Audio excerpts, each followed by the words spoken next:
കാട്ടാന വീണതിനെ തുടർന്ന് തകർന്ന കുടിവെള്ള കിണർ 10 മാസം പിന്നിട്ടിട്ടും പുനർനിർമ്മിച്ച് നൽകിയില്ലെന്ന് പരാതി. എറണാകുളം കോതമംഗലം കോട്ടപ്പടിക്ക് സമീപം മുട്ടത്തുപറയിൽ സ്വകാര്യ വ്യക്തിയുടെ പുരയിടത്തിൽ കഴിഞ്ഞ വർഷമാണ് ആന വീണത്. അന്ന് പ്രതിഷേധിച്ച നാട്ടുകാർക്കെതിരെ കേസെടുത്തതായും പരാതി. 2024 ഏപ്രിൽ 12 വെളുപ്പിനെയാണ് കൂട്ടം തെറ്റിയ കാട്ടുകൊമ്പൻ സ്വകാര്യ വ്യക്തിയുടെ പുരയിടത്തിലെ കുടിവെള്ള കിണറ്റിൽ വീണത്. സമീപത്തെ നിരവധി കുടുംബങ്ങൾ കുടിവെള്ളത്തിനായി ആശ്രയിക്കുന്നതായിരുന്നു കിണർ.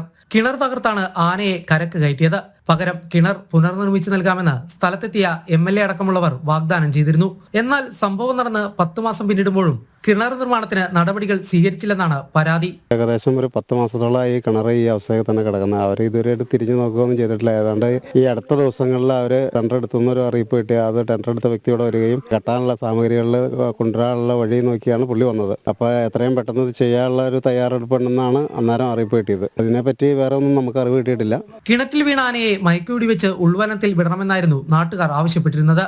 ജനങ്ങളുടെ പ്രതിഷേധത്തെ തുടർന്ന് ആനയെ മയക്കുവെടി വെച്ച് മാറ്റാമെന്ന് വനം വകുപ്പ് ഉദ്യോഗസ്ഥർ ഉറപ്പു നൽകി.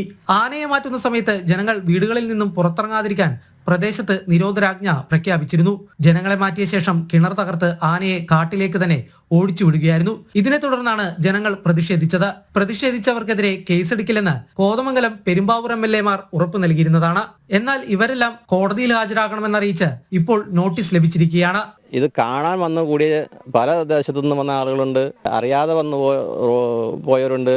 ഈ 157 പ്രഖ്യാപിച്ചിട്ട് ഈ വഴി കൂടെ കടന്നു പോയവരും പണി കഴിഞ്ഞു പോയവരും ഒക്കെ ഉണ്ടായിരുന്നു. ഇവരൊക്കെ റോഡുകളിലൂടെ ബലമായി പിടിച്ച് പോലീസ് വണ്ടിയിൽ കയറ്റി സ്റ്റേഷനിൽ കൊണ്ടുപോയി ഇരുത്തുകയും അവരെ 7 മണിയോടുകൂടിയാണ് തിരിച്ച് ഇറക്കി വിട്ടത്.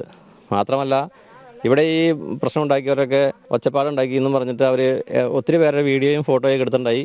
അതിൽ നിന്നും കണ്ടാലറിയാവുന്ന പ്രതികളെന്നും പറഞ്ഞിട്ട് ഏതാനും പേരെ സെലക്ട് ചെയ്തിട്ട് അവരുടെ പേരിലും ഏതാണ്ട് 10, 17, 18ഓളം പേരുടെ പേരിൽ സമൻസ് അയക്കുകയും കേസെടുക്കുകയും സമൻസ് അയച്ച് കേസ് കോടതിയിൽ ആയി അവരുടെ സ്വന്തം ആവശ്യത്തിന് വേണ്ടിയിട്ടോ അവരൊരു ജനദ്രോഹ നടപടി നടത്തിയിട്ടല്ല അവരുടെ പേരിൽ അനാവശ്യ കേസെടുത്തിരിക്കുന്നത്.